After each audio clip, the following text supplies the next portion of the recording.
కూడా నమస్కారాలు.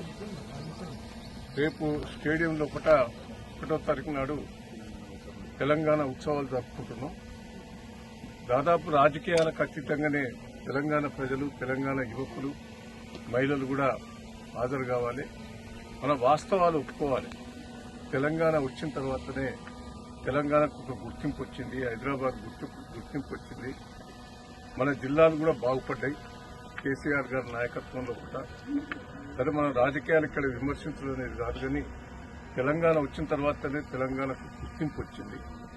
నీళ్లు వచ్చినాయి, కరెంటు వచ్చినాయి, తాగినందుకు నీళ్లు వచ్చినాయి, గ్రామాలు బాగుపడ్డాయి.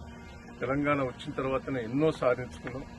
దయచేసి తెలంగాణ వాదులందరూ కూడా, తెలంగాణ అభిమానులందరూ కూడా, ఉద్యమకారులు కూడా ఉన్నారు, చాలా మంది తెలంగాణ బిడ్డలు ఉన్నారు.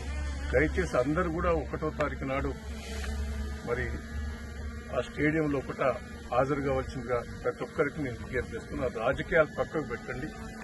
తెలంగాణ కోసం పోరాటం చేసిన వాళ్ళందరూ కూడా రేపు వస్తున్నారు. అందరూ కూడా రావాల్సిందిగా నేను పేరున అందరికీ కూడా విజ్ఞప్తి చేస్తున్నాను. జై తెలంగాణ, జై కేసీఆర్, జై కేసీఆర్. ఈ రోజు కూడా మాకు డ్యూటీ వాస్తవంగా సండే లేదు, సాటర్డే లేదు. మీరు ఆఫీస్ డ్యూటీ కూడా వదిలిపెట్టుకుని మాకు స్వాగతం చెప్పినందుకు పేరున మీ అందరికీ కృతజ్ఞతలు, ధన్యవాదాలు.